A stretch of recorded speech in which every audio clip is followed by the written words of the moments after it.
Page का पहला है ना, बाकी तो फिर नंबरिंग अलग ही सबकी। इलेक्ट्रिसिटी चैप्टर का मैप देखेंगे। चैप्टर के मैप के साथ साथ कुछ काम की चीजें खत्म करेंगे आज ही, है ना। हमारे स्कूल में हो गया इलेक्ट्रिसिटी, वो ज्यादा मतलब उससे ये है ना कि मैं थोड़ा सा थोड़ी फास्ट हो सकती है। मैं कुछ बातों को कह सकता हूँ कि याद कर लेना, जो बातें पहले सुनी हुई है इस वजह से, है ना। बस ये बेनिफिट होगा अपने पास में। और अच्छा है तो तुम लोग एक रिवीजन मोड को जल्दी कर पाओगे तो ठीक है। ध्यान से बात सुने सभी लोग। पहले चैप्टर का मैप लेके आए तरीके से एकदम, है ना।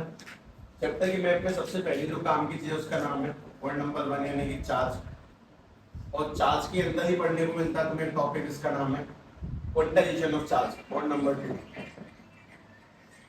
2 इज क्वांटाइजेशन ऑफ चार्ज।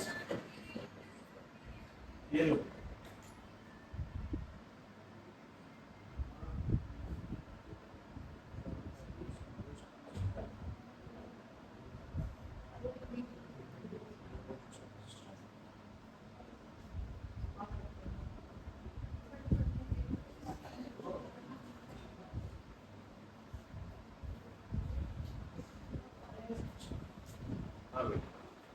दूसरा पॉइंट है क्वांटाइजेशन ऑफ चार्ज। लेकिन ध्यान से पहले पूरा मैप लिखो, कोशिश करते जितना ज्यादा हो जाए उतना ज्यादा। क्वांटाइजेशन ऑफ चार्ज अपन होगा तीसरा point, that is electric current. ठीक है, करंट नहीं बोला मैंने, इलेक्ट्रिक करंट। कैसे हो जाते हैं, पास से आते फिर भी जल्दी चला करने। अच्छा, पॉइंट नंबर 4 का नाम है potential, electric potential and electric potential difference.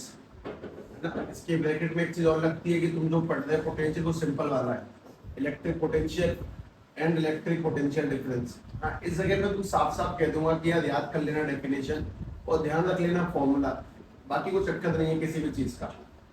Chapter की मैथ का 5वां हिस्सा ओम्स लॉ, है ना। तुमसे कोई चलते फिरते कभी पूछेगा ना कि 10वीं में फिजिक्स पढ़ी यहाँ पढ़ी है, ओम्स लॉ क्या बता, सीधे यही सवाल होगा। तुम भले ट्राई कर लेना किसी से, ठीक है।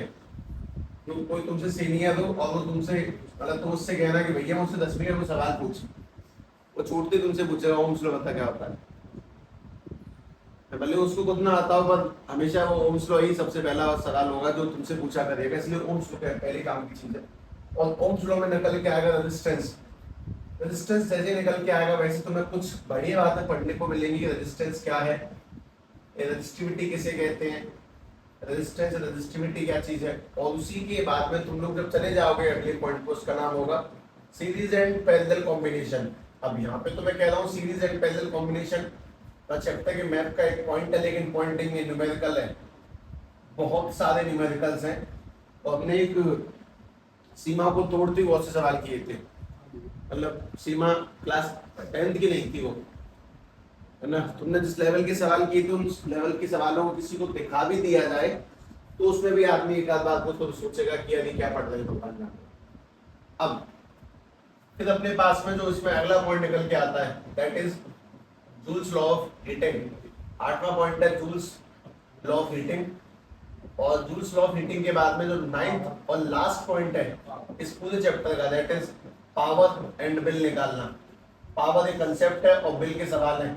हम लोग ये कैसे निकालेंगे, अपने पास में फोन का चार्जर है इतने वॉट का, जैसे इजी है, इतने वॉट का है, डेली इतने घंटे चलता है, कितना बिल बनाएगा। किसी भी मशीन के वॉट देख के वो कितने घंटे चलता है, किसी मशीन वॉट लिखे होते हैं, हर मशीन के ऊपर वॉट लिखे होते हैं, तो किसी मशीन के वॉट देख के ये बता सकते हो कि वो कितने घंटे चलेगी, कितने घंटे नहीं चलेगी, तो कितना बिल बनेगा, हम बिल निकाल सकते हैं।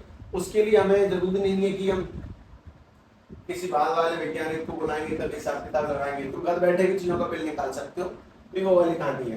पूरे चैप्टर के 9 पॉइंटों में सबसे इंपोर्टेंट जो पॉइंट फंसता है पढ़ाने में that is electric potential and potential difference, ठीक है। और इस जगह पे बोला जाता है कि भाई याद कर लेना, जानबूझ के बोलना पड़ता है याद कर लेना, क्योंकि थोड़ी सी ऐसी कहानी थ्योरेटिकल है और ऐसा कह लो कि तुम्हारी लेवल से थोड़ी सी ऊंची है, इसे ध्यान रखेंगे कि हाँ समझ में बेहतरीन आती है। मैं तुम्हें एक अगर कहानी सुना भी दूंगा कि ऐसे तो सब समझ में आ जाएगा, तो उसका एक असली फील जो है, जो थोड़ी सी ऊंची वाली क्लास में है, वो दिया नहीं जा सकता है। इसलिए मना कर देता हूँ कि यार याद करना, हालांकि समझ में सब आता है, एक तो कट्टू कट आता है। अब भी याद होगा लोगों को कि इलेक्ट्रिक पोटेंशियल और इलेक्ट्रिक डिफरेंस क्या चीज है, तो याद होता आता समझ में। और क्योंकि मैंने तुम्हें 100% फील नहीं दिया स्पेशली इसका, क्योंकि थोड़ा सा एडवांस है। 12th क्लास के चैप्टर 2 का नाम है इलेक्ट्रिक पोटेंशियल, तुम एक पॉइंट में टॉपिक में पढ़ रहे हो। ठीक है भाई, ध्यान से बात सुनिए, थोड़ा सा साथ चलना मेरे, फिर तुम बना के तगड़े तरीके से।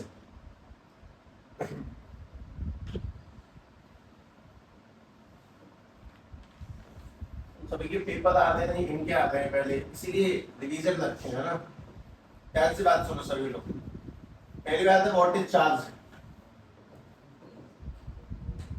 तुम में से किस किस को करंट लगाता है? करंट लगाता, लिटरली लगाता ना? ठीक, मैंने भी लगाया दो चार लोगों के बाद में भी, हमारे बाद में लगाया था मैंने। छोटे वाले लोगों ने पता नहीं थी क्या किया जा रहा है, खुशी खुशी बैठ गए हो, और बढ़िया तरह लगा, बढ़िया तरह से। ठीक है भाई, ध्यान से बात सुने। पहली बात तुम बताओगे चार्ज क्या चीज है, उससे पहले मैं बता दूं। चार्ज कुछ ऐसा जैसे कुछ मास, मैं तुमसे पूछूंगी व्हाट इज मास, वजन बताओ, मास किसे कहते हैं? तो मास अगर मोटी मोटी भाषा में आदमी देखिए तो सर, मास तो शब्द नहीं है, पर मैं समझता हूँ मास क्या चीज है। यानी भारीपन, वजन होना, किसी भी क्वांटिटी का, मटेरियल का कुछ ना कुछ होना, इज कॉल्ड मास। उसको मैं एक्सप्लेन कैसे करूं, मतलब मैं समझ गया मास क्या चीज है। जैसे मैं तुमसे बोलूं कि व्हाट इज टेम्परेचर, बताओ। हाँ मतलब ये तो हिंदी बता तुमने मुझे, टी माने पेट है क्या चीज? अब जो जिसको पता उसने बोला, लेकिन जिनको नहीं पता वो भी समझ गए ना, समझ तो गए ना कि तापमान क्या चीज है। जब तापमान कुछ हम फील कर गया, सब तापमान जो होता है वो समझ गया। हालांकि तापमान का असली मेजरमेंट ये है कि जो किसी भी चीज की ठंडाई और गर्माई के बारे में बताया कि ठंडी है गर्म, उसको अपन लोग टेम्परेचर कहते हैं। वैसे करके व्हाट इज चार्ज, तो अपने आप समझो, थोड़ा सा महसूस करो, फिर लिखवा दूंगा मैं। चार्ज यानी किसी भी मटेरियल का एक आंतरिक गुण। सबसे बढ़िया बात बताता हूँ कि जब तुमने कभी बैटरी लगाया तो जीप पे लगाओ, झंझनाहट तो हुई हो कभी, वो झंझनाहट चार्ज है। दो तारों के बीच में स्पार्किंग जब होती है तो चिलमनाहट से दिखाई दी है, वो चार्ज है। वो एक टाइप की एनर्जी तारों के अंदर बहती है, इसको छूटे तो करंट लगता है हमें, वो चार्ज है, एक टाइप की एनर्जी है। एनर्जी हर चीज में है, जैसे कि लाइट है, अगर लाइट के सामने हम खड़े हो जाए कभी बढ़ती है लाइट, यानी कि सिर्फ ये वाला लाइट नहीं, धूप हो, धूप क्या खड़े हो जाओ, हेलोजन में खड़े हो जाओ, इसके आगे खड़े हो जाओ, वो लट्टू जो आता है 10 रुपए का 100 वाट पीली बत्ती, उसमें गर्मी होती है, खड़े हो जाओ, हीट होती है उसके अंदर। तो सब चीज के अंदर एनर्जी है। तो चार्ज में ऐसा मान लो कि एक टाइप की वो चिलमिलाहट, वो झंझनाहट जो हमें महसूस होती है जीभ से टच करने पर, ठीक है, हम जब तारों को छूते हैं, वो जो एनर्जी हमारी बॉडी में गई, ऐसा कुछ चार्जेस को हम लोग शायद जानते हैं, शायद जानते हैं। हम जब कभी भी कैपेसिटर तुमने देखा हो लगा के बोर्ड पे चट की आवाज आती है, कैपेसिटर यूज किया है कभी किसी को करते हुए देखा हो कि पंखे में लगता है जो कंडेंसर, पंखे वाला कंडेंसर, उसको बोर्ड में लगा के चार्ज करते हैं, ऐसे करके मारते हैं, चटाक की आवाज आती है, वो चार्ज था उसके अंदर स्टोर जो हुआ। तो बात है कि किसी भी मटेरियल का एक आंतरिक प्रॉपर्टी चार्ज है, ये तो मैं तुमसे कह रहा हूं, लेकिन असलियत ये है कि चार्ज इलेक्ट्रिक फील्ड और मैग्नेटिक फील्ड जनरेट करता है। असली डेफिनेशन ये है, असली जो खेल है वो इलेक्ट्रिक फील्ड और मैग्नेटिक फील्ड का है। लेकिन मैं इस पूरी बात को बहुत लंबे समय तक लिख रहा हूँ और सारा खेल बस यहीं पे है, तो पहले इसको ध्यान से लिखें।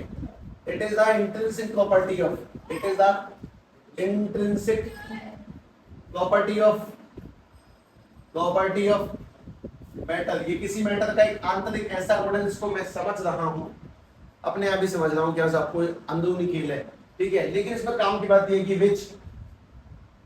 Which show electric and magnetic property. मैंने बहुत शॉर्ट लिख दिया, हालांकि फील्ड लिखना था मुझे, पर ठीक है। इलेक्ट्रिक एंड मैग्नेटिक प्रॉपर्टीज, जो इलेक्ट्रिक और मैग्नेटिक प्रॉपर्टीज दिखाता है उसको अपन लोग चार्ज कहते हैं, that is called charge. Magnetic properties is called charge, ठीक है। पहले इसको ध्यान से शॉर्ट आउट करें। जो किसी भी मटेरियल की इंट्रिंसिक प्रॉपर्टी है, आंतरिक गुण है, ऐसा उसको चार्ज कहते हैं। और इलेक्ट्रिक और मैग्नेटिक प्रॉपर्टी दिखाता है। एक काम की बात ये भी है। उसके बाद में अगली काम की बात ये निकल के आती है कि इसको थोड़ा विस्तार से पढ़ो, तरीके से पढ़ो। ठीक है, सबसे पहला तो इसकी डेफिनेशन है। दूसरे काम का जो पॉइंट है वो ये कि टाइप्स ऑफ चार्ज, आखिर चार्ज के कितने टाइप पाए जाते हैं। तो बेसिकली चार्ज कितने टाइप पाए जाते हैं बताओ? दो। कौन से? पॉजिटिव और नेगेटिव। पॉजिटिव और नेगेटिव। हाँ, अच्छा, पॉजिटिव वाले को अपन लोग क्या कहते हैं? प्रोटॉन। नेगेटिव वाले को अपन लोग क्या कहते हैं? इलेक्ट्रॉन। पॉजिटिव वाला कहलाता है प्रोटॉन, नेगेटिव वाला कहलाता है इलेक्ट्रॉन। प्रोटॉन पर कितना चार्ज पाया जाता है? हमारे प्रोटॉन पे कितना चार्ज पाया जाता है? 1.6 10 की पावर माइनस के 19। और इलेक्ट्रॉन पे कितना पाया जाता है? माइनस के 1.10 की माइनस के 19। और इसके पीछे एक चीज मैंने नहीं लगाई है। कूलम क्या चीज है? यूनिट का मतलब क्या होता है? जैसे कि जो किसी भी चीज को नापने की समझ देती है। जैसे कि अगर मैं तुमसे कहता हूं कि भाई इस पॉइंट से इस पॉइंट के बीच की डिस्टेंस है 20 ग्राम, तो 20 दिक्कत नहीं दे रहा था, वो ग्राम ने दिक्कत दी। तो जो किसी भी चीज की समझ देती है उसको हम लोग यूनिट कहते हैं। जो हमें समझाती है कि ये आखिर है क्या चीज। मान लो किसी भी चीज के पीछे लगा मीटर, तो पक्की बात है वो क्या है? डिस्टेंस है। अगर किसी चीज के पीछे लगा केजी, तो पक्की बात है वो क्या चीज है? वजन है। भाई मैं तुमसे कह दूं कि भाई इस बोतल का जो वजन है वो वजन है 3 डिग्री सेल्सियस, तुम्हें गलत लगेगा ये कि इसका वजन 3 डिग्री सेल्सियस थोड़ी होगा। सेल्सियस नहीं हो सकता इसका वजन नपेगा तो कुछ ग्राम में केजी में आएगा, सी में थोड़ी आएगा निकल के। तो वैसे करके तो अपने पास में चार्ज है, हम चार्ज के पीछे ऐसा नहीं लगा सकते कि अगर एक प्रोटॉन है तो उसके ऊपर चार्ज है 1.6 10 की माइनस के 19 ग्राम। 4 ग्राम नहीं लगता है। चार्ज इस चीज में नपेगा, वो चीज नहीं है। और तुम्हें उस चीज को समझने में समय लगता है क्योंकि तुम्हारी आदत ग्राम में, किलोमीटरों में, मीटर में, सेल्सियस में, मीटर पर सेकंड में सब में अच्छी हो चुकी है। पर जब ये पहली बार नया आता है तुम्हारी बॉडी उसको स्वीकारना नहीं चाहती है। ठीक है, उसकी हैबिट बनाएंगे और काम के बाद इसको लिखेंगे कि चार्ज की यूनिट जो होती है that is coulomb. The unit of charge is coulomb का मतलब है कि चार्ज को नापेंगे किसमें? कूलम में। Unit of charge is coulomb. Charge को कूलम में नापा जाता है, इस बात को ध्यान रखेंगे। उसके बाद में अगली काम की चीज सुनो। It is represented by, charge को किस लेटर, जैसे फोर्स को दिखाते हैं एफ से, charge represented by capital Q और स्मॉल क्यू। चार्ज को स्मॉल क्यू से दिखा सकते हैं या फिर कैपिटल क्यू से दिखा सकते हैं, दोनों का मतलब चार्ज है। मतलब लोग मास को किससे दिखाते हैं? एम से, फोर्स को एफ से, टाइम को टी से, मोमेंटम को पी से, काइनेटिक एनर्जी को के से, पोटेंशियल एनर्जी को यू से। पर कुछ सिंबल में गड़बड़ है, इसीलिए चार्ज का ध्यान रखें। Charge is represented by capital Q और स्मॉल क्यू। ठीक है, इसमें अगली काम की बात, चार्ज एक स्केलर क्वांटिटी है कि वेक्टर क्वांटिटी? स्केलर है। It is a scalar quantity. It is a scalar quantity. और तुम में से जिसको भी अभी तक आज तक इस बात का मतलब समझ में नहीं आया कि साहब स्केलर क्वांटिटी और वेक्टर क्वांटिटी क्या होती है, तो शायद नहीं आया होगा, मे बी मतलब याद तो होगी ना, नहीं तब फिर भी एक बार सुन लो ध्यान से कि आखिर स्केलर वेक्टर का क्या चक्कर है। स्केलर वेक्टर का चक्कर ये है कि मैं तुम्हारे सामने दो केस लगाता हूं। हमारे पास में ये एक डब्बा है, यहाँ पे दो आदमी है, ठीक, और यहाँ पर भी एक डब्बा है, यहाँ पर भी दो आदमी है। तो इस आदमी ने इस डब्बे के ऊपर लगाई है 20 न्यूटन की फोर्स और इसने लगाई है इसके ऊपर 15 न्यूटन की फोर्स। जबकि दूसरे वाले केस में, चलो पहले ये बता दूं, इस डब्बे पे 20 और 15 न्यूटन की फोर्स लगी है। डब्बे पे नेट फोर्स कितनी लगी बताओ? सोचे इस डब्बे पे 20 न्यूटन और 15 न्यूटन की फोर्स लगी है। नेट फोर्स कितनी है? नेट फोर्स बताओ। ये दोनों एक ही साइड में बताओ, बस नेट जब बताओ, तुम सवाल का सवाल मत करो। बताएगा कोई? सेम डायरेक्शन में तो प्रैक्टिस में पांच है। मतलब बात ये कि अगर दोनों लोगों ने फोर्स ऐसे करके लगाई है कि भाई मैं भी यहां से लगाता हूं 20 न्यूटन और एक काम कर तू भी यहां से लगा 15 न्यूटन, तो नेट कितना बैठेगा टोटल? 35 न्यूटन। लेकिन अगर इसी डब्बे के ऊपर फोर्स लगाने के लिए इसने यहाँ से लगाई है 20 न्यूटन, जबकि इस वाले आदमी ने यहाँ से लगाई है 15 न्यूटन। नेट कितना बचा? 5। अब जरा यहाँ देखें, ये आदमी यहाँ इसमें गेहूं डाल रहा है 20 किलो, जबकि दूसरा आदमी यहाँ पे खड़े होकर गेहूं डाल रहा है एक टांग पे टेढ़ा होकर 15 किलो। इस पूरे डब्बे में कितने गेहूं जाएंगे? 35 किलो। क्या इस बात से फर्क पड़ेगा कौन कहाँ खड़ा होकर कैसे किस एंगल में टेढ़ा उल्टा नाच के कैसे डाल रहा? नहीं ना। तो ऐसी क्वांटिटी जिनको जोड़ने और घटाने के लिए डायरेक्शन की नीड पड़ेगी, ऐसी क्वांटिटी जिनको जोड़ने के लिए डायरेक्शन की नीड पड़ेगी, कि सब पता होना चाहिए कहां से लग रही है, तो कैसी क्वांटिटी है? वेक्टर। और जहां सीधा प्लस करना है, इस बात से मतलब ही नहीं है किसने कहां से कैसे करके क्या चीज पुट करी है, डायरेक्ट आंसर आएगा, दैट इज स्केलर क्वांटिटी। बस मतलब स्केलर वेक्टर का पहले सिंपल मतलब समझो, ऐसी क्वांटिटी जिनमें हमें आंसर देने से पहले ये सोचना पड़ जाए कि यार ये तो पता होना चाहिए ना कि कौन कहां से फोर्स लगा रहा है, तो वेक्टर क्वांटिटी है। कुल मिला के बाद चार्ज कैसी क्वांटिटी है? Scalar quantity. और ये तुम्हारा रैपिड मॉडल फास्ट, ये थोड़ा स्लो रहा होता कभी तो और भी टाइम मिलता है इन चीजों के अंदर, लेकिन ध्यान से बात सुनो, नहीं दिल में तुम ठीक निकाल लोगे, ऐसी कोई बात नहीं है। इसमें एक जो अपने पास में आदमी आया, उस आदमी का नाम है इलेक्ट्रॉन, ठीक है। सभी लोग इलेक्ट्रॉन के ऊपर कितना चार्ज बताएंगे एक बार? 1.6 10 की पावर माइनस के 19 कूलम। तो जरा प्रोटॉन में इलेक्ट्रॉन में कोई फर्क नहीं है, एक चीज को छोड़कर। प्रोटॉन की एनर्जी को पॉजिटिव मानेंगे और इलेक्ट्रॉन एनर्जी को नेगेटिव मानेंगे।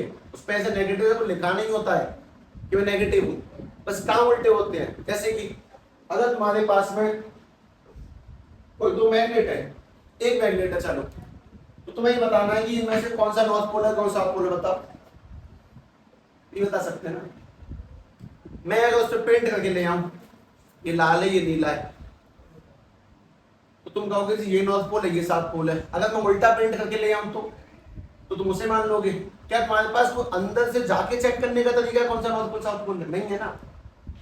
वैसे करके चार्ज को अंदर से पता लगाने का तरीका नहीं है, वो तो हमने सेट कर रखा है कि साहब एक की प्रॉपर्टी ऐसी ऐसी होती है तो उसको पॉजिटिव मानते हैं, और एक उसका उल्टा काम करता है इसीलिए उसको नेगेटिव मानते हैं। मतलब ठीक है, चलो कोई बात नहीं। दूसरी बात, काम बस में कुछ और है। एक इलेक्ट्रॉन के ऊपर पाया जाता है 1.6 10 के माइनस के 19 कूलम, और ये दुनिया का सबसे छोटा चार्ज है। इसीलिए कभी कभी इलेक्ट्रॉन की जगह पे कोई आदमी का तुमसे बोले कि फंडामेंटल चार्ज की वैल्यू कितनी होती है, कोई तुमसे बोले कि फंडामेंटल चार्ज की वैल्यू कितनी होती है, तो तुम उसमें फड़फड़ाओगे नहीं। बात ये है, इलेक्ट्रॉन को ही फंडामेंटल चार्ज कहते हैं, उसकी वैल्यू 1.6 10 के माइनस के 19 कूलम होती है। इस वर्ड को ध्यान रखेंगे और कोई चीज नहीं। मोस्ट इंपोर्टेंट कि तुम्हें चार्ज के टॉपिक, नाम, टाइप, उन सबका थोड़ा बहुत अच्छा ज्ञान होना चाहिए, ठीक है। और इसी के बाद में तुम मुझे चैप्टर के मैप का दूसरा हिस्सा बताओगे जहां पे मैं तुम्हें चार्ज को अच्छे से एलेबोरेट करूंगा। पॉइंट नंबर 2 है क्वांटाइजेशन ऑफ चार्ज, ठीक है। ध्यान से बात सुनो।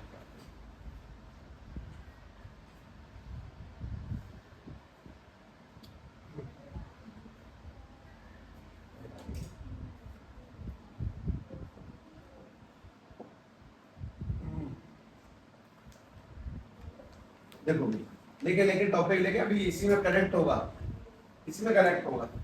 हमारे पॉइंट नंबर 2 का नाम है क्वांटाइजेशन ऑफ चार्ज। बस तुम्हें थोड़ी सी इस बार मेहनत ज्यादा करनी पड़ेगी अपनी ओर से, नए का ज्यादा। क्वांटाइजेशन ऑफ चार्ज,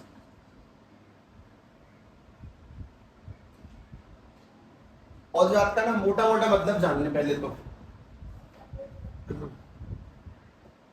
जितना इसका खतरनाक शब्द है उतना खतरनाक ये टॉपिक नहीं है, पहली चीज। और दूसरी काम की बात की जरा क्वांटाई वर्ड का मतलब समझो। क्वांटाइजेशन समझने से पहले फोटोन सुने, फोटोन्स तो लाइट के पार्टिकल्स होते हैं, मिस्टीरियस, मतलब जिनकी स्टडी नहीं करी गई, मतलब चल रही है, मतलब दुनिया जाने, भगवान जाने चाहिए, अभी तक डिटरमाइन ही नहीं हुआ है, नेचर डिटरमाइन नहीं हुआ है, स्टडी पूरी नहीं हुई है। खैर कोई नहीं, चलो मैं तुम्हें सिंपल एक्सप्लेन करता हूँ, ध्यान से बात सुनो। पहली बात, क्वांटाइजेशन ऑफ चार्ज का मतलब है कि चार्ज हमेशा, चार्ज का इलेक्ट्रॉन हमेशा होल नंबर में पाया जाएगा, पाया जाता है, ती है इलेक्ट्रॉन हमेशा होल नंबर में पाया जाता है, इस बात का मतलब ये है। इस बात का दूसरा मतलब भी है कि इलेक्ट्रॉन का भी इसी बात का अपोजिट मतलब है, दिन का रात से अपोजिट। इलेक्ट्रॉन का भी डेसिमल फ्रैक्शंस और नॉन टर्मिनेटिंग वैल्यूज मतलब पॉइंटर वाली वैल्यूज में नहीं पाया जाता, मैं नहीं पाया जाता। उस बात को ध्यान से समझें, उन सब में नहीं पाया जाता, इस बात का क्या मतलब है, पहले दोनों बातों का सेंस समझें। ठीक है, अब इसी स्टेटमेंट को ना मैं इंग्लिश में लिखूंगा, ये तो ये बस समझाने वाली बात है, इसको समझते हैं ध्यान से। देखो हाँ, इसके लिए समझने वाली सबसे बढ़िया अपना एग्जांपल चींटियां। तुम चींटियां मतलब मक्खियां कर लेना, मक्खी थोड़ी वजनदार होती है चींटियों से। मक्खियां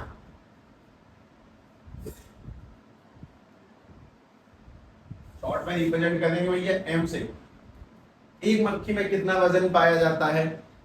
1 ग्राम तो बहुत ज्यादा है उसके लिए, ठीक है, तो मैं फिर भी लिख देता हूँ 1 ग्राम। एक मक्खी में 1 ग्राम वजन पाया जाता है मान लेता हूँ।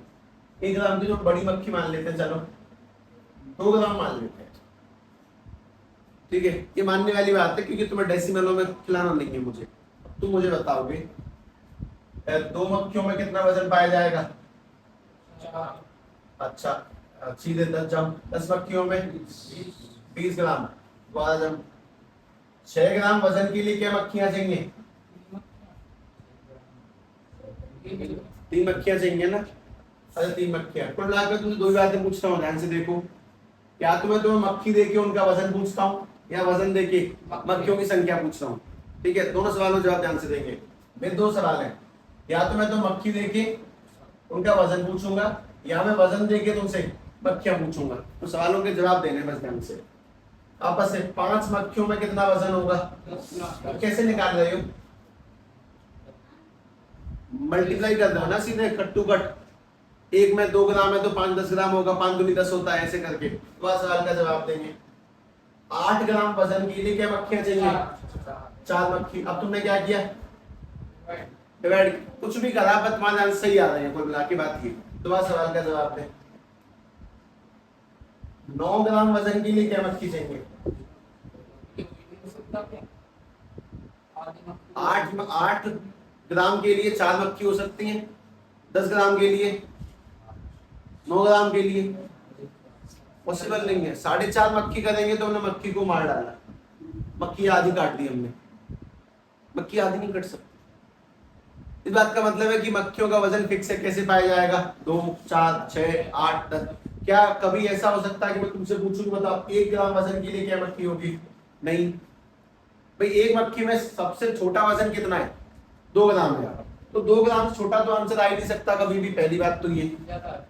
दूसरी बात ये कि 2 ग्राम से ज्यादा में भी सब कुछ नहीं आ सकता। 2 के बाद सीधे क्या आ सकता है? 4, 4 के बाद 6, 6 के बाद 8। कभी ऐसा नहीं हो सकता कि कोई बोले कि साहब 7 ग्राम वजन, 3 ग्राम वजन, पॉसिबल नहीं है। 3 ग्राम वजन का मतलब 1.5 मक्खी लेके आओ, तो 1.5 मक्खी का मतलब है एक जिंदा एक आधी मरी, तो मरी हुई चीजों को काउंट नहीं करेंगे कुल मिला के बात ही। तो इसी बात को हम लोगों को चार्ज में कनेक्ट करना होता है। तुम लोग बहुत सारी बातें सीखो, मैं तुम्हें इस पूरी कहानी में 2-3 बातें बताता हूँ। सबसे पहली बात, हमारा आंसर किससे छोटा नहीं आएगा? 2 से।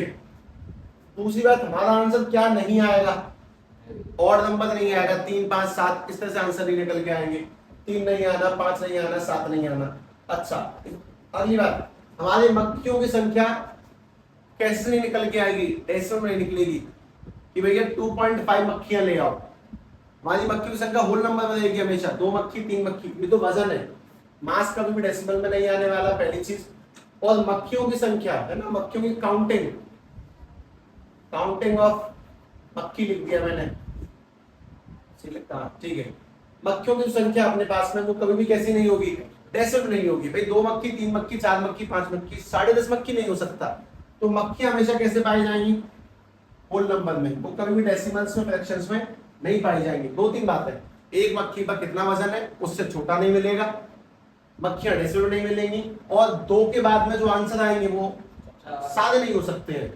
कुछ पर्टिकुलर गिने चुने आंसर होंगे। अब इसी कहानी को ना दोबारा सेट करना, ठीक है, ध्यान से बात समझे। मैं इसको इसी पे लाना पड़ेगा।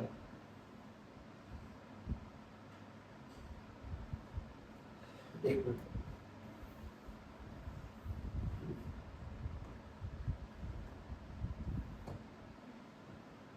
हाँ भाई, तुम्हारे पास एक इलेक्ट्रॉन पे कितना वजन पाया जाता है, मास कितना, चार्ज कितना पाया जाता है बताओ। मैंने मास पूछ लिया, मैंने बताया 9.1 10 की पावर माइनस के 31 केजी एक इलेक्ट्रॉन पे। क्या कोई बात नहीं, सुने ध्यान से। एक इलेक्ट्रॉन पाया जाता है जी 1.6 10 की पावर माइनस के 19 कूलाम चार्ज। अब मैंने इसमें नेगेटिव नहीं लगाया, कोई बात नहीं, हम अक्सर ऐसे सॉल्व करते टाइम पे, समझाते पढ़ते टाइम पे नहीं लगा रहे होंगे, लेकिन तुम्हें ध्यान रखना है कि वो नेगेटिव ही है। सवाल का जवाब, दो इलेक्ट्रॉन पे कितना पाया जाएगा, एक इलेक्ट्रॉन पे 1.6 10 के माइनस के 19 कूलम, दो पे कितना पाया जाएगा, तो ना 16 दूनी 32, यानी कि 3.2, 19 का डबल नहीं होगा, 10 की पावर माइनस के 19 ही रहेगा। तीन इलेक्ट्रॉन पे 16 3 48, 4.8 10 की पावर माइनस के 19 कूलम चार्ज पाया जाता है। अब सवाल को उल्टा जवाब देना, 6.4 10 की पावर माइनस के 19 कूलम चार्ज के लिए तुम्हें कितने इलेक्ट्रॉन चाहिए, 4 इलेक्ट्रॉन। मतलब मैं तुमसे दोबारा से बात कहता हूं, मैं दो सवाल पूछ रहा हूं। पहला, या तो मैं तुम्हें नंबर ऑफ इलेक्ट्रॉन्स दे दूंगा और तुमसे क्या पूछूंगा, चार्ज बताओ, या मैं तुम्हें चार्ज दूंगा, क्या पूछूंगा, नंबर ऑफ इलेक्ट्रॉन। और यही है तुम्हारे क्वांटाइजेशन का टॉपिक, मतलब सवाल पे ही से बोलते हैं। या तो मैं तुम्हें इलेक्ट्रॉन देके चार्ज पूछूंगा या चार्ज देके इलेक्ट्रॉन पूछ जाएंगे, तो सवाल है। अब इसमें काम की बात ये है कि जब 3-4 सवालों के जवाब दोबारा से देना। सवाल नंबर 1, तुम्हारे इलेक्ट्रॉन का आंसर कितने से कम नहीं होगा चार्ज, 1.6 10 के माइनस के 19 पाया जाता है। कोई तुमसे बोले 0.8 10 के माइनस के 19, नहीं पॉसिबल, इलेक्ट्रॉन आधा नहीं हो सकता। तुम्हारा जो भी फंडामेंटल चार्ज है, फंडामेंटल चार्ज कह लो या फिर स्मॉलेस्ट चार्ज कह लो, फंडामेंटल या फिर स्मॉलेस्ट चार्ज, उसकी वैल्यू कितनी है, 1.6 10 की पावर माइनस के 19 कूलम। और इस बात का क्या मतलब है कि तुम्हारे चार्ज का आंसर 1.6 से आगे कुछ भी हो सकता है, लेकिन 1.6 10 की पावर माइनस के 19 से कम नहीं पाया जाएगा। जैसे कि 2 ग्राम से कम नहीं पाया जाएगा, वैसे करके 1.6 10 के माइनस के 19 से कम कोई 0.8 बोले वो वैलिड नहीं है। अच्छा, क्या आगे मिल सकता है, हाँ आगे कुछ भी मिल सकता है, कुछ भी नहीं मिल सकता।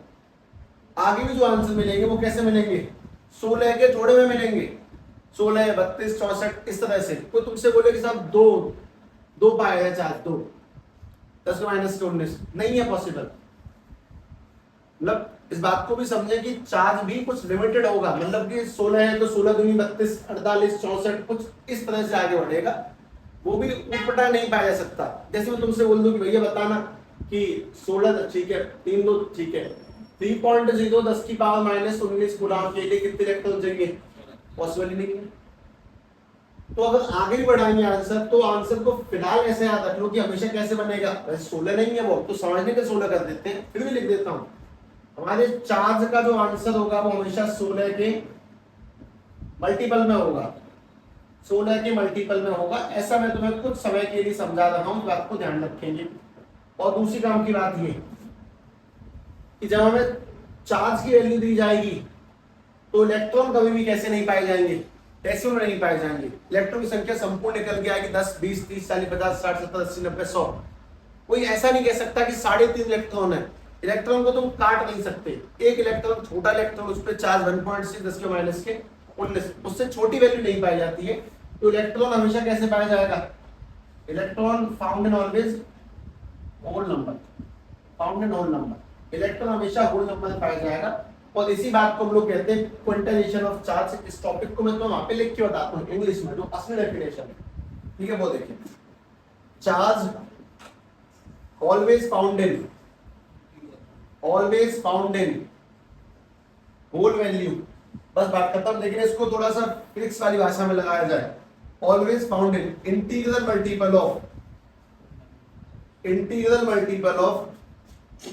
Fundamental charge, integral multiple of fundamental charge, integral multiple of fundamental charge. देखो मल्टीपल का मतलब, हाँ भाई मल्टीप्लाई पाया जाता है, और फंडामेंटल यानी कि इलेक्ट्रॉन, इलेक्ट्रॉन के मल्टीप्लाई की फॉर्म में पाया जाएगा, डेसिमल में नहीं आएगा, हमेशा इंटीजर नंबर निकल के आएंगे, कुल नंबर होंगे, कुल मिला के बाद ये है, ऐसा ध्यान रखिए। इस पूरी कहानी को सेट करने के लिए मक्खियां बहुत सही चीजें हैं, उसको ध्यान से बात समझो कि इलेक्ट्रॉन टुकड़ों में नहीं पाया जाता, एक इलेक्ट्रॉन सही है, दो इलेक्ट्रॉन सही है, ढाई इलेक्ट्रॉन गलत है, तीन इलेक्ट्रॉन सही है, 3.2 इलेक्ट्रॉन गलत है, 3.1 इलेक्ट्रॉन गलत है, 3.9 इलेक्ट्रॉन गलत है, 3 के बाद अगला नंबर 4 ही होगा, 4 बाद अगला नंबर 5 ही होगा, तो बीच में नहीं रुक सकते कुल मिला के इलेक्ट्रॉन्स को गिनने में। इलेक्ट्रॉन पूरी संख्या में गिने जाते हैं, वो पॉइंटों में डेसिमल में नहीं गिने जाते। फॉर एग्जांपल इंसानों की संख्या कंप्लीट गिनी जाती है, अगर तुम्हारे फैमिली में 5-6 मेंबर है तो गिनने के तरीके ऐसे नहीं होंगे, सबसे छोटा है उसको आधा, मैं 1, पिताजी के 2.5, मम्मी के 3.5, ऐसे नहीं होगा, मतलब सबको काउंटिंग एक ही मिलेगी। उस चीज का ध्यान रखिए, इलेक्ट्रॉन्स हमेशा होल नंबर में पाए जाते हैं, वो कभी भी डेसिमल्स में, फ्रैक्शंस में ऐसे नहीं पाए जाते। एक छोटी चीज तो ये, अब किसी कहानी को ना सवालों में कन्वर्ट किया जाता है, वो वाली बात समझ, ठीक है, तो जल्दी पढ़ोगे। देखो भाई, ये जो क्वांटाइजेशन वाला टॉपिक है, अब इसमें गैप रखना, इसको भी थोड़ा सा फिल करना है, इसमें फॉर्मूला लगाया जाएगा नीचे, फिलहाल नहीं, ठीक है। ध्यान से बात सुनो, तुम्हारे पास में 2 टाइप के सवाल होंगे हमेशा, एक तो कौन सा, इसमें तुम्हें क्या देके क्या पूछा जाएगा, एक इलेक्ट्रॉन देके चार्ज, 2 टाइप के सवाल है इस टॉपिक में, एक तो मैं नंबर ऑफ इलेक्ट्रॉन्स देके क्या पूछ सकते हैं, चार्ज, और दूसरा चार्ज देके इलेक्ट्रॉन उल्टा, मतलब यहां से यहां जा सकते हैं या फिर यहां से यहां जा सकते हैं। बहुत बेसिक सी कहानी बस ये है, पहली बात तो ये, यहां से यहां या फिर यहां से यहां जाएंगे। अब इनको सॉल्व कैसे करेंगे, कुछ नहीं, यूनिटरी मेथड, बुद्धि का प्रयोग, कोई फॉर्मूला नहीं, अकल का इस्तेमाल, और कुछ खास नहीं करना, अकल का इस्तेमाल करना। चलो सवाल देखो, अकल लगाना अपनी। 1 किलो आलू, 1 kg लिख दो, 1 kg एरो लगा दो उसके आगे, 20 रुपए के हैं। 5 किलो आलू कितने के होंगे, निकालो, लिख के निकालो, है ना, फिर तुम फंस जाओगे।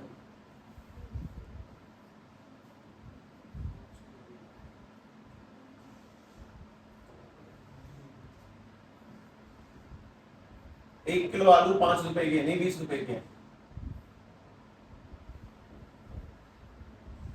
सवाल है 5 किलो आलू कितने रुपए के होंगे, हाँ जवाब क्या है, कैसे निकाला, मैं तो बताता हूँ करने का तरीका जो मैं कर रहा हूँ, हालांकि सही है। किलो के नीचे किलो और रुपए के नीचे, और cross multiply is called unity method, इसका इससे मल्टीप्लाई करेंगे, बैक और नहीं होगा इसमें। 1 किलो आलू 20 रुपए के हैं, सवाल है 5 किलो आलू कितने के होंगे, एक्स के, रुपए के नीचे रुपए, किलो के नीचे किलो, उसका तुमने किया इसका क्रॉस मल्टीप्लाई, इससे करेंगे तो 1 मल्टीप्लाई एक्स, और 5 का इससे करेंगे तो 5 मल्टीप्लाई में 20, एक्स की वैल्यू क्या निकल के आ जाएगी, 100 रुपए, ठीक है ना। अगला करना, क्रॉस मल्टीप्लाई करके करना। हाँ भाई, 1 किलो आलू 20 रुपए की है, 3.5 किलो आलू कितने के होंगे, निकालो, किलो के नीचे किलो, रुपए के नीचे रुपए, और क्रॉस मल्टीप्लाई, निकाले, सभी लोग निकाले।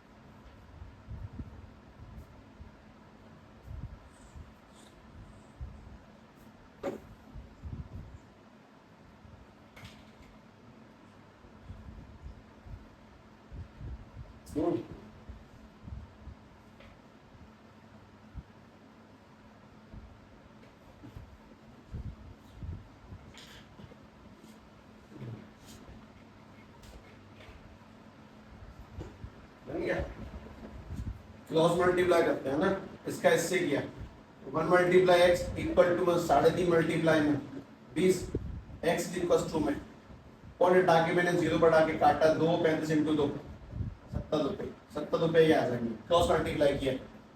दोबारा सवाल का जवाब दें।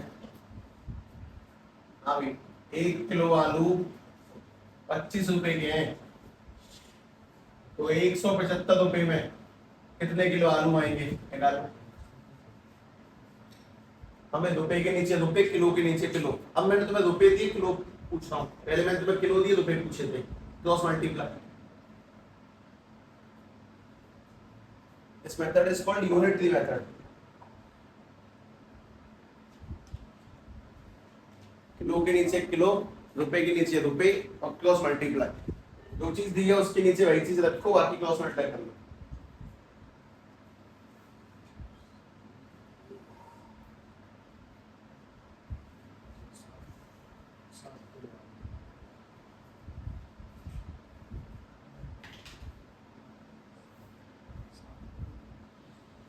आगे आंसर आ गया कितना? 25 सत्ते 175, 7 रुपए 7 किलो सामान मंगाया हमने, है ना। ऐसे 1 इंटू में 175 इज इक्वल टू में एक्स मल्टीप्लाई में 25, और जब 25 को लेंगे डिवाइड में तो 175 बटे में 25 से काटेंगे इक्वल टू में एक्स को काटने पे कितना 7 किलो निकल के आ गए। कुल ना के दो ही बातें, या तो किलो देके रुपए पूछे जाएंगे या रुपए देके किलो। और इसी बात को तुम लोगों को चार्ज में अप्लाई करना। ये वाला मेथड क्या कहलाता है? Unitary method. तो तुम इस चीज को अप्लाई करोगे ध्यान से, ठीक है? सुना ध्यान से। मैं तुम्हें इस जगह पे सवाल दूंगा जहां पे नंबर ऑफ चार्ज गिवन दिए जाएंगे, नंबर ऑफ इलेक्ट्रॉन, गलत लिखा, नंबर ऑफ इलेक्ट्रॉन दिए जाएंगे। तुम्हारे पास में इतने इलेक्ट्रॉन है, नंबर ऑफ इलेक्ट्रॉन, और तुमसे पूछा क्या जाएगा? चार्ज। और आगे तुम्हारे पास सवाल पता क्या दिए जाएंगे? तुम्हें दिया जाएगा चार्ज, और तुमसे पूछा क्या जाएगा? Number of electron. ठीक है, तुम सवाल स्टार्ट करना तो अपने आप कुछ बातें समझ जाओगे, तो बहुत सिंपल होंगे। तुम्हारा दिमाग खुद से एक बात बताएगा कि यह चीजें इतनी कठिन नहीं है, बस हमें तरीके से एक बार देख लेना है, हम क्रिएट कर सकते हैं खुद से। तो सबसे पहला सवाल, पहला क्या, 4-5 सवाल इकट्ठे हैं। पहले तुम बताओ, एक इलेक्ट्रॉन पे कितना पाया जाता है चार्ज? 1.6 10 की पावर माइनस के 19 कूलम नेगेटिव। तो सवाल शुरू होते हैं, निकालें 20 इलेक्ट्रॉन पे कितना चार्ज पाया जाएगा? 10 इलेक्ट्रॉन पे निकालो, 8 इलेक्ट्रॉन पे निकालो, 800 इलेक्ट्रॉन पे निकालो,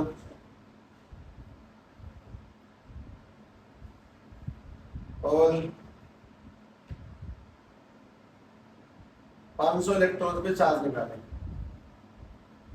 निकालो, एक इलेक्ट्रॉन पे कितना पाया जाता है, तो इतने इतने इतने इतने इलेक्ट्रॉन पे कितना कितना कितना चार्ज पाया जाएगा। क्रॉस मल्टीप्लाई ध्यान से।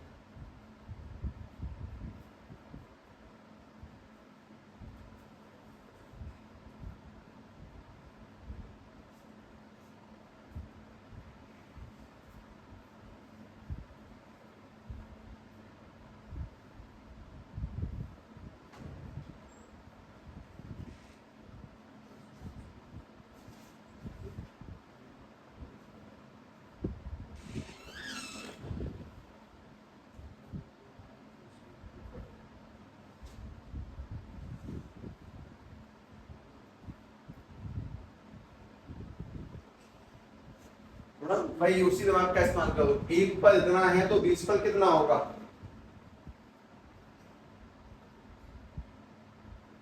बस एक सवाल सॉल्व करो पहला, चाहे आगे लिख के पीछे लिख के कहीं भी लिख के पहला सॉल्व करो, बाकी तो अपने आप समझ में आ ही जाते हैं।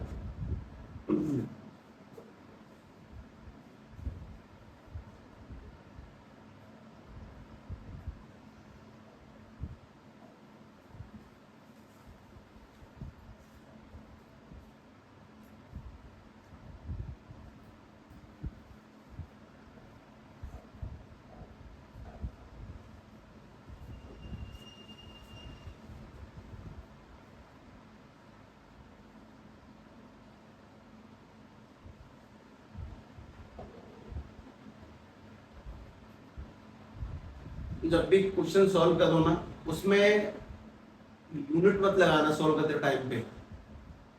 जैसे ये 20 मीटर पर सेकंड मल्टीप्लाई 2 सेकंड करना है, तो 20 मल्टीप्लाई 2 लिखो, मीटर पर सेकंड और सेकंड मत लिखो। यूनिट का यूज मत करो, बस गिनतियों को मल्टीप्लाई वगैरह करो, सॉल्व करो, और बाद में देखते हैं कि वो क्या निकल के आएगा।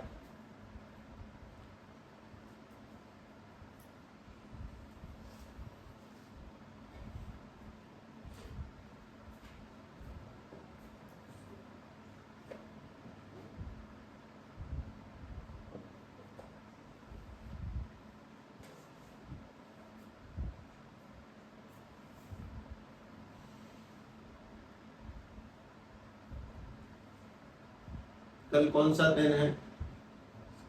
सैटरडे। परसों संडे। तुम कल की जगह परसों आना, ठीक है? कल मत आना, परसों आना, संडे।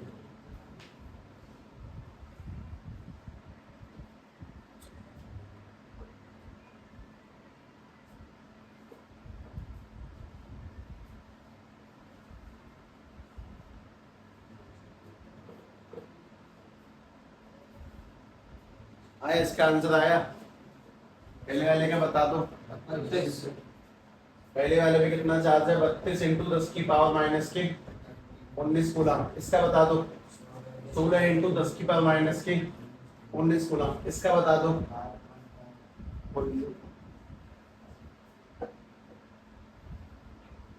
हेलो, हाँ, अच्छा ठीक है। अभी कब आएगी? अच्छा ठीक है, अभी शब्द ये मत तो आएंगे ज़्यादा। हाँ, इसका बताओ। 12.8 10 की पावर माइनस की 19 कूलम। इस वाले का बताओ। 1280। 1200 मल्टीप्लाई करना है सीधे से 10 की पावर माइनस की 19 कूलम। 500 वाले का बता दो। 16 पंजे 80 होता है। कितना बना? इसका आंसर बता दो। मल्टीप्लाई करो यार, 1.6 का करना है तो मैं 500 से तो पॉइंट हटेगा, जीरो बढ़ेगा, ये काटेंगे। 50 इंटू 16 800, यानी कि ये वाला आंसर आएगा 800 इंटू में 10 की पावर माइनस की 19 कूलम। अब छोटी मोटी बातें और सीख लें। मैथमेटिक्स के अंदर बहुत सिंपल सी बात आती है, उसका नाम होता है साइंटिफिक नोटेशन। और साइंटिफिक नोटेशन तुमसे कहता है कि तुम्हारा जो डेसिमल है वो संख्या के एक कदम पीछे होना चाहिए। मतलब कि जैसे यहाँ पे पॉइंट कहाँ है, यहाँ पे इधर भी पॉइंट इधर पीछे माना जाएगा, पीछे ये भी पीछे। और साइंटिफिक नोटेशन के तहत जब तुम पॉइंट को एक कदम आगे लोगे उसमें एक जोड़ दो, पॉइंट एक कदम आगे आएगा तो इसमें एक जोड़ दो, पॉइंट एक कदम आगे आएगा तो इसमें एक जोड़ दो, पॉइंट 3 कदम आगे जाएगा इसमें 3 जोड़ दो। पॉइंट हमें बस संख्या के ठीक पीछे रखना है, उसको आगे लेके जाओ। तुम्हारे आंसर हमेशा ऐसे मिला कर देंगे तुम्हें। पॉइंट यहाँ पे पीछे 2 कदम आगे जाएगा तो उसमें 2 जोड़ दो। तुमने सिंपल मल्टीप्लाई किया, उसके बाद साइंटिफिक में कन्वर्ट करें तो ये वाला जो आंसर है वो तुम्हारी बुकों में -19 नहीं लिखा होगा, वो लिखा होगा 3.2 10 की पावर माइनस के 18 कूलम। ये वाला आंसर लिखा होगा 1.6 10 की पावर माइनस के 18 कूलम। माइनस के 19 प्लस 1 माइनस। ये वाला आंसर लिखा होगा 1.28 10 की पावर माइनस के 18 कूलम। जबकि ये वाला लिखा होगा 1.280 इंटू 10 की पावर माइनस के 16। और जब यहाँ पे 2 कदम आगे जाएंगे तो 8.0 10 की पावर माइनस के 17 कूलम। पहली बात ये चार्ज गिवन है, मतलब इलेक्ट्रॉन गिवन है, तो चार्ज कैसे फाइंड करोगे? जस्ट मल्टीप्लाई करके। अब अगले सवाल ठीक उल्टे हैं, ध्यान से करें, ठीक है? बिल्कुल प्रोसेस यही है, करने ध्यान से। मतलब सवाल भी यही है ना, वो भी देख लेना। हमारे पास में 3.2 10 की पावर माइनस के 19 कूलम चार्ज है। नंबर ऑफ इलेक्ट्रॉन्स फाइंड करें, कितने इलेक्ट्रॉन्स होंगे। अगला तुम बस करते जाना, इलेक्ट्रॉन्स फाइंड करने। मैंने तुम्हें इस बार कूलम यानी कि चार्ज दिया है, इलेक्ट्रॉन निकालने। और पास 1.6 10 की पावर माइनस के 18 कूलम चार्ज है, इलेक्ट्रॉन निकालो। 1.28 इंटू 10 की पावर माइनस के 18 कूलम चार्ज है, इलेक्ट्रॉन निकालो। दोबारा से 1.4 10 की पावर माइनस के 17 कूलम चार्ज है, इलेक्ट्रॉन निकालने हैं। और अगला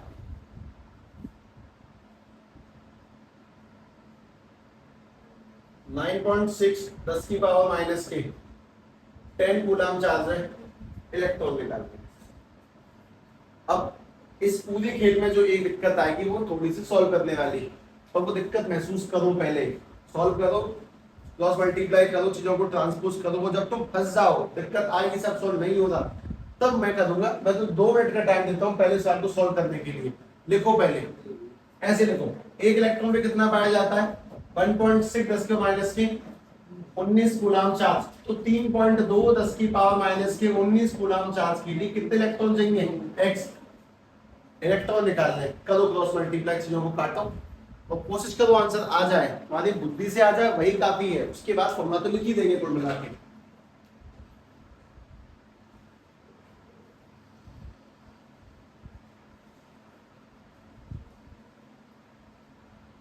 क्वांटाइजेशन का मतलब इलेक्ट्रॉन होल नंबर पाया जाता है और उसी के अंदर दो सवाल है बस, या तो इलेक्ट्रॉन देके चार्ज या चार्ज देके इलेक्ट्रॉन।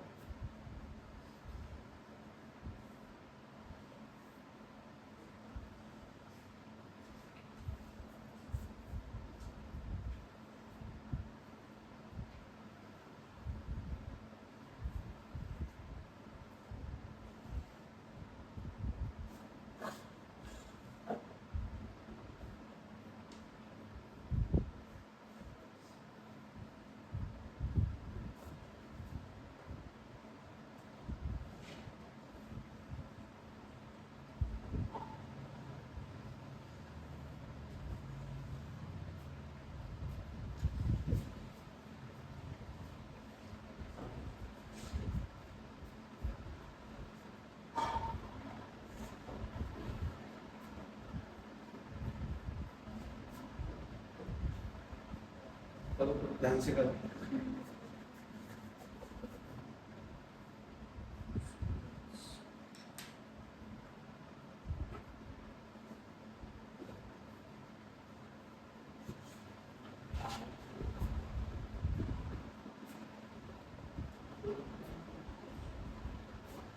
वो जो पहले का आंसर बताएगा सबसे पहले, दो इलेक्ट्रॉन से, ठीक है। मैं बस सॉल्व करता हूँ पहला, ध्यान से सुने।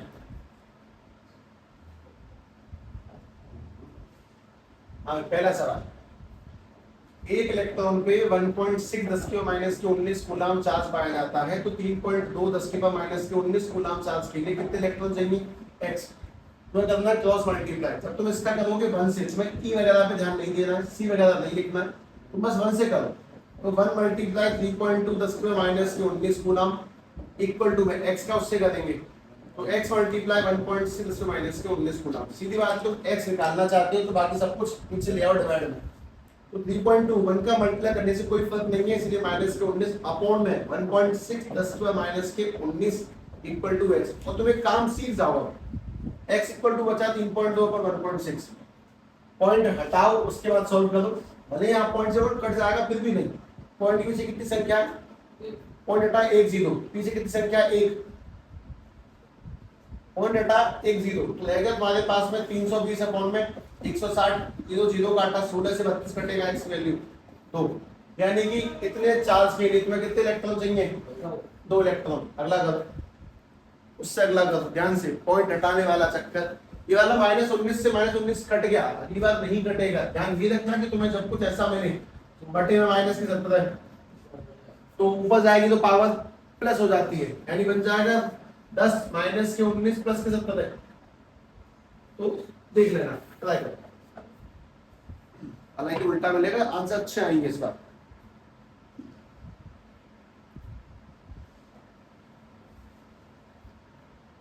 इलेक्ट्रॉन पे कितना चार्ज है एक पर, वो लिखा, बाकी क्रॉस मल्टीप्लाई किया। ऐसे सेकंड निकालो, थर्ड निकालो, फोर्थ निकालो, तब तुम्हें अपने आप समझ में आएगा कि चीज ठीक है।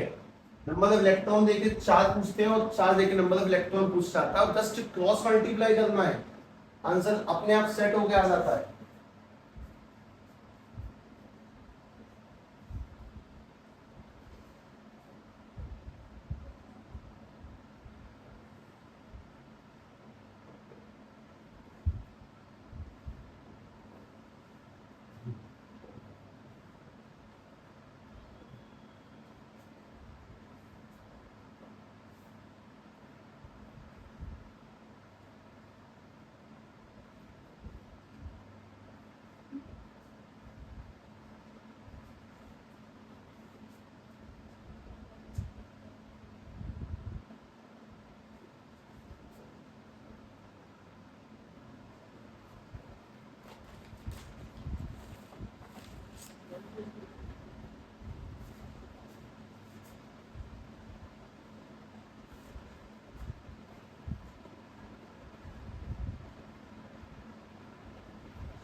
निकला दूसरे वाले निकला, किसी सेकंड वाले का बताओ 10। ठीक है ठीक है, मैं सॉल्व करता हूँ। एक इलेक्ट्रॉन में 1.6 10 के माइनस के 19 कूलाम है, तो 1.6 10 के माइनस के 18 कूलाम के लिए कितने इलेक्ट्रॉन चाहिए? x क्रॉस मल्टीप्लाई किया इसका s से और इसका x से, यानी कि 1 मल्टीप्लाई में 1.6 10 के माइनस के 18 इक्वल टू में x मल्टीप्लाई 1.6 10 के माइनस की 19, इसको डिवाइड में लेके जाएंगे तो 1.6 माइनस के 18 अपॉन में 1.6 माइनस के उससे 1.6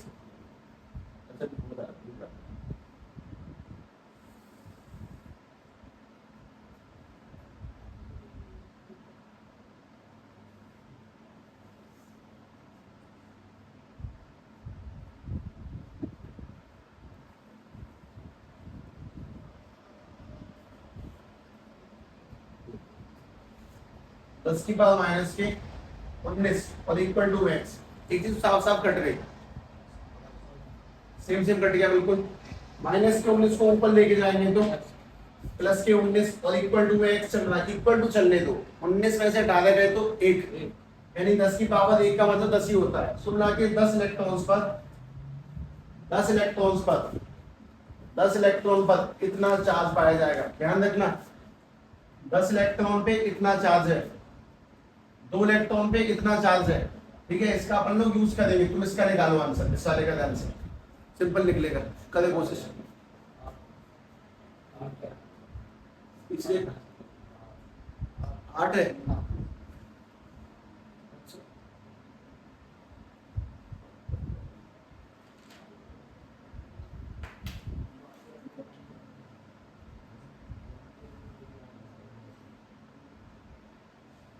तीसरे वाले का आंसर ध्यान से, अगर तुम मुझे 8 बताओ 8 लिख के बैठ जाऊंगा मैं। चौथे का कर लो, चलो 8 इलेक्ट्रॉन लिख लीजिए। चलो चौथे का करो ध्यान से। नो नहीं, करो आराम से पहले एक बार।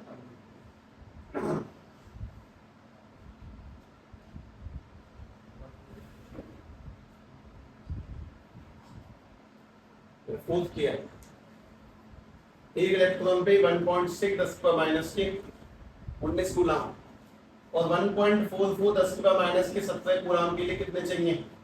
x। हमें करना है क्रॉस मल्टीप्लाई, और जैसे ही क्रॉस करेंगे 1.44 10 की पावर माइनस के 17 इक्वल टू x मल्टीप्लाई 1.6 10 की माइनस के 19। ये सब कुछ डिवाइड में जाएगा, और जैसे ही डिवाइड में जाता है वैसे तुम्हारे पास सॉल्व करने की कैपेसिटी होनी चाहिए। 1.6 10 की पावर माइनस के 19 और इक्वल टू में x। 19 को ऊपर ले लिया, 19 ऊपर लेंगे तो 1.44 नहीं छेड़ते फिलहाल, 1.6 ठीक है। तब ऊपर जाएगा तो बनेगा माइनस के 17 प्लस के 19 कितना? 2, 10 के पावर 2, यानी कि 100 होगा फिलहाल। तो इक्वल टू मैक्स चलने दें, यहाँ से पॉइंट हटेगा तो ऊपर 1 0 और वहां से हटेगा तो नीचे, तो इससे ये भी काट दिया। अच्छा, ये 10 के पावर 2 का मतलब तुम्हें समझ में आता है कि ये क्या चीज है? 100 है, इक्वल टू एक्स। 1 0 से तो तुम्हारे पास में कुल मिला के ऊपर क्या बचा? 144, नीचे 16 मल्टीप्लाई में 10, 16 से 144 9 बार, और 9 इंटू 10 करेंगे तो 90, यानी एक्स की निकल गई 90 इलेक्ट्रॉन। यानी कि 90 इलेक्ट्रॉन्स पर 90 इलेक्ट्रॉन पे इतने कूलाम चार्ज पाया जाता है, 90 इलेक्ट्रॉन्स के ऊपर। ध्यान से अगला करें, ध्यान से करना है।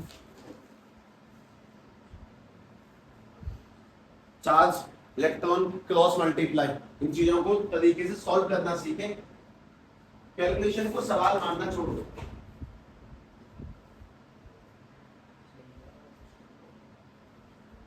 हम कितना भी तेज कराने की कोशिश कर लें, लेकिन जो डे 1 है ना वो ऑटोमेटिकली स्लो, मतलब अब तो फिर भी ठीक है, तो मैं पहुंच गए, वरना तो इस कहानी में 3-4 दिन जाते हैं। कैसे नहीं आएगी? 0.0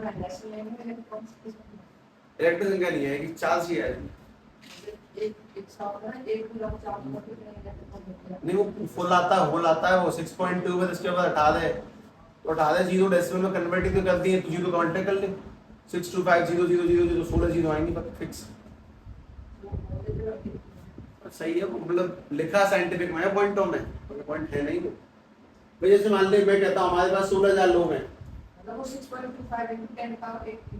हाँ 16,000 लोग हैं, 16,000 लोग हैं, पूरे लोग हैं। अब मैं लिख दूंगा इसको 1.6 10 पे माइनस के, मतलब से अच्छा पॉइंट तो थोड़ा लिखा मैंने।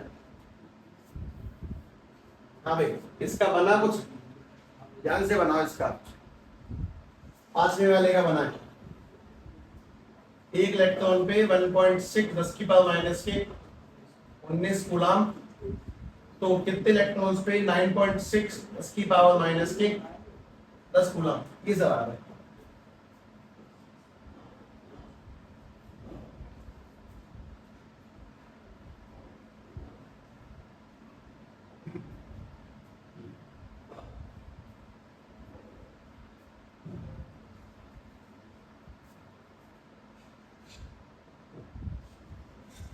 इसका आंसर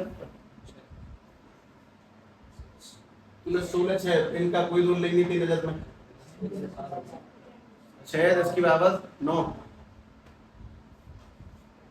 देखिए भाई इसका इससे करेंगे तो 1 मल्टीप्लाई 9.6 10 की पावर माइनस के 10, और इसका करेंगे तो x 1.6 10 की पावर माइनस के 19, इसको डिवाइड में लेके गए तो 9.6 10 की पावर माइनस के 10 अपॉन में 1.6 10 पर माइनस के 19 इक्वल टू में x, इसको ऊपर भेजने पर इससे जो कटी गया कुल मिला के 6 बार, और इसको ऊपर भेजेंगे तो माइनस के 19 जाएगा प्लस 19, 19 में 10 गए तो 9, ये तुम्हारे पास में क्या निकल के आ गया इलेक्ट्रॉन, 6 10 की पावर 9 इलेक्ट्रॉन्स, इतने करोड़ अरब खरब इलेक्ट्रॉन्स मिलके इतना चार्ज बनाएंगे। अब इस पूरी कहानी में कॉमन चीज देखिए, दो क्या है संख्या मल्टीप्लाई में e क्या दे रहा है तुम्हें चार्ज, 10 मल्टीप्लाई में इलेक्ट्रॉन क्या मिलेगा तुम्हें चार्ज, 8 मल्टीप्लाई में इलेक्ट्रॉन क्या मिला तुम्हें चार्ज, 90 मल्टीप्लाई इलेक्ट्रॉन क्या मिलेगा तुम्हें चार्ज।